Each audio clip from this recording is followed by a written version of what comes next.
Il existe une tactique monstrueuse pour gagner absolument toutes vos parties sur DBD, et pourtant, personne n'en parle. Pour la découvrir, j'ai dû déterrer les vieux préceptes d'un maître extrêmement célèbre et légendaire du Kung Fu. Celui-ci a dit un jour « Avant de vaincre par les points, il faut vaincre par le mental ». D'où l'intérêt de l'entrée spectaculaire. Et cette entrée spectaculaire, dans Dead by Daylight, c'est votre early game. Et oui, bienvenue dans un guide de poche sur l'early game. On n'est pas sur League of Legends, on est bien sur DBD, c'est parti. Réussir son early game, c'est choquer ses adversaires dès les premières secondes. Celles-ci doivent être pixel pour vous permettre de directement prendre un avantage et de snowball dessus sans pitié. Parce que non, le début de partie n'est pas à prendre à la légère. Ne faites pas l'erreur de sous-estimer ces premières secondes. Ne pas dicter le rythme, c'est offrir un snowball gratuit aux survivants et vous infliger une situation difficile. Je vous rappelle qu'au spawn, les survivants sont au sommet de leur puissance. Aucun piège à check, aucun mur à casser, ils ont toutes leurs perks de prête et un accès direct à leur objectif. Quant à la map, elle regorge de ressources encore intactes. Vous comprenez donc à quel point il est crucial de se mettre dans le bain instantanément. On va donc passer en revue différents early games pour que vous puissiez vous approprier cette philosophie ancestrale. Bon, c'est parti, on perd pas plus de temps et on rentre directement dans le vif du sujet. Au début de la partie, la chose la plus importante, c'est de soit réussir votre première chase, soit de faire tomber des ressources ou d'installer un début de pression. Ici, j'utilise Poursuivant Meurtrier, une de mes paires préférées, puisqu'en tant que main chasseuse, elle me permet de prendre de l'information et de surprendre mon adversaire en blessant les survivants avant même qu'ils ne comprennent de quel tueur il s'agit. De plus, à la manière d'une peur contagieuse, vous saurez à l'avance où sont les survivants autour de votre première chase et ce qu'ils font. Dans le cas présent, c'est justement cette perk qui me permet de prendre la décision de ne pas poursuivre ma chase à la shack, espace isolé et très puissant en début de partie, et donc de me tourner vers la zone où il y a 3 survivants. Ce qui est super intéressant avec l'early game, c'est que tout se dessine très vite.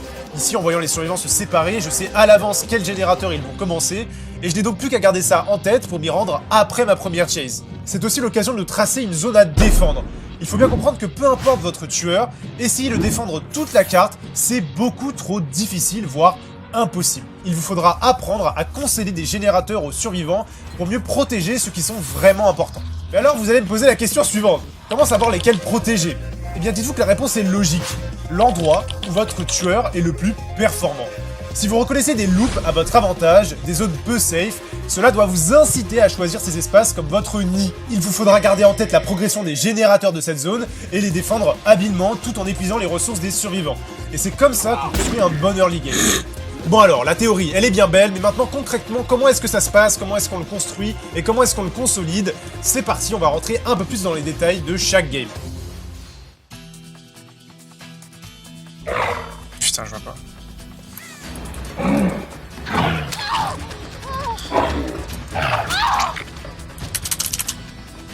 Oh, ça joue les fusions en face. Bon, ici, comme on peut le voir, je chope mon premier down assez rapidement. Maintenant, je ne sous-estime clairement pas la force de effusion, puisque ici, ça m'oblige à choisir le crochet le plus proche, ce qui n'est pas forcément l'idéal. Je rappelle que choisir les bons crochets, ça peut parfois retourner une game. Bon, effusion reste une perk pas ouf, mais dans cette situation, ça me gêne un peu. Quelques secondes plus tard, je tombe sur une survivante en fouillant la zone, et là je me fais auto-aim dans la botte de foin. Bon, les gars, qu'est-ce que je peux vous dire? Faut bien qu'on me nerfe un petit peu, sinon je suis beaucoup trop fort au jeu.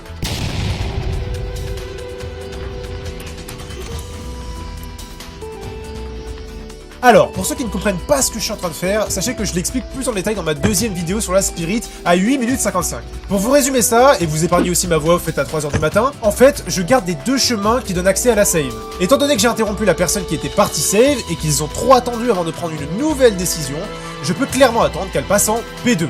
De plus, ici je prends l'information sur la progression du générateur qui serait le plus susceptible d'être réparé, ce qui me permet de gratter la P2 de Eleven tout en protégeant un générateur important. Tout cela les pousse à faire l'erreur de révéler leur position et je mets donc des coups gratuits.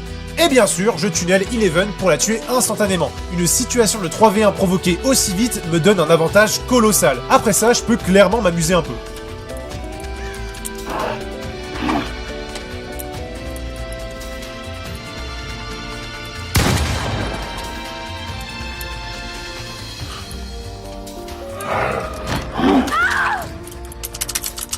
D'être une dingue. Finalement, le dernier survivant s'échappe par la trappe et on passe donc à la deuxième game.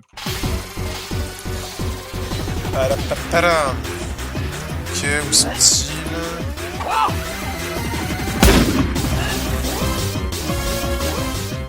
sans grande surprise, je vais à la shack pour aller descendre les 3 survivants qui sont autour du générateur.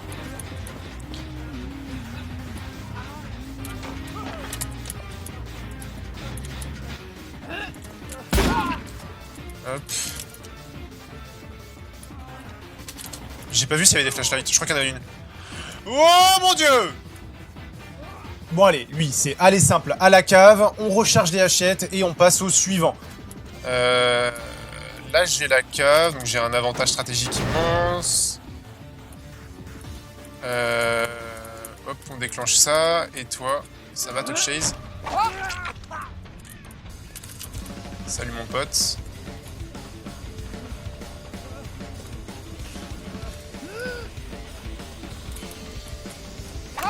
Non, j'ai pas le droit de rater ça.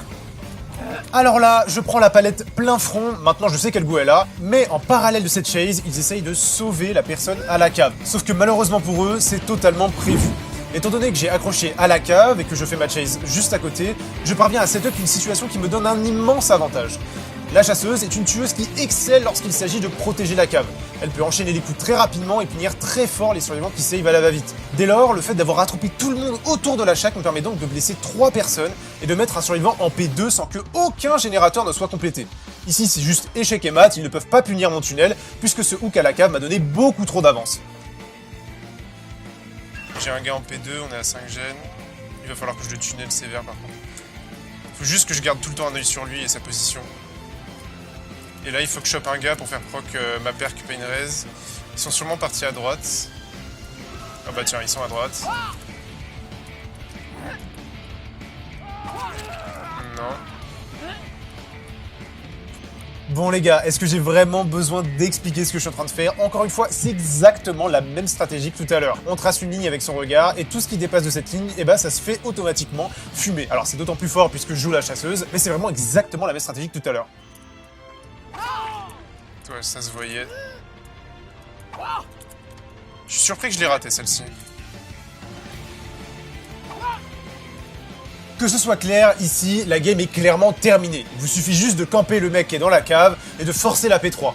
Après ça, c'est un 5 générateurs restant contre 3 survivants, et là vous pouvez juste pas le perdre, à moins, encore une fois, de vous chier lamentablement dessus. Dans cette partie, je fais durer la game en mettant un autre survivant en P2 très rapidement, mais clairement, vous pouvez terminer la game bien avant. À ce moment-là, 2 survivants sont en P2, et il reste 4 générateurs à réparer de leur côté. Mon early game est donc terminé. Bon, tout comme l'issue de la game, en fait. Bon, à partir de là, vous commencez clairement à comprendre le truc. Mais je vais relancer une game pour votre plus grand plaisir. C'est donc reparti pour un nouvel early game.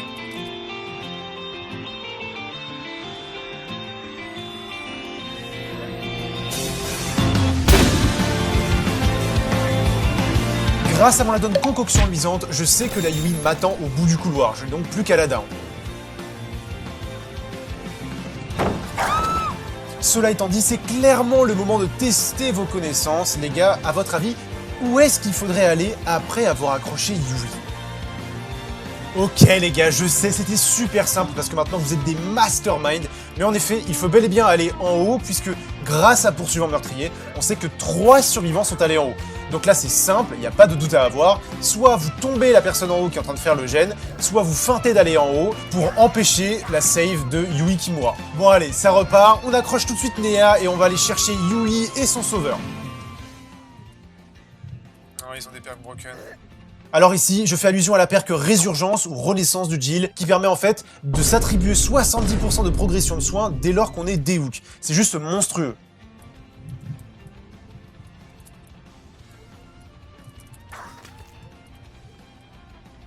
Encore une fois, la force de la chasseuse s'exprime vraiment bien ici. En fait, quand vous êtes en pleine chase et que vous arrivez à blesser d'autres survivants, ça peut créer un début de snowball puisque soit Nicolas Cage va se heal, donc il va perdre du temps et ne pas faire de générateur pendant que moi je tunnel Yui, soit il ne se heal pas, auquel cas ça revient à me donner 7 hachettes iridescentes.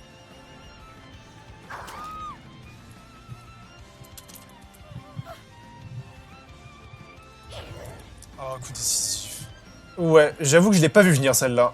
Enfin bon, peu importe, puisque j'arrive à down Yui quelques instants plus tard, et là je viens chercher une P2, alors même qu'il y a encore 5 générateurs à réparer. Et c'est ainsi que s'achève mon early game sur la map Dawkins. Encore une fois, Yui va être libéré, et là vous pouvez clairement la tunnel pour provoquer la P3 et vous retrouver dans une situation de 3v1 alors même qu'il y a encore 5 générateurs à réparer. Et bien sûr, à ce stade-là, vous avez clairement win la partie, c'est quasiment impossible de la lose, à moins bien sûr que vous ayez une envie particulière de vous chier dessus. Avec tout ça, vous ne pouvez clairement plus perdre sur Dead by Daylight, c'est tout simplement impossible, puisque avec l'application de tels préceptes, plus personne ne peut vous arrêter. Car oui, vous l'avez compris, ce précepte veut tout simplement que vous aura farmiez au début de la partie en tapant votre premier survivant dans les 15 premières secondes. Une fois que c'est fait, votre aura farm est validé et vous avez automatiquement gagné la game puisque vous avez choqué sur le plan mental.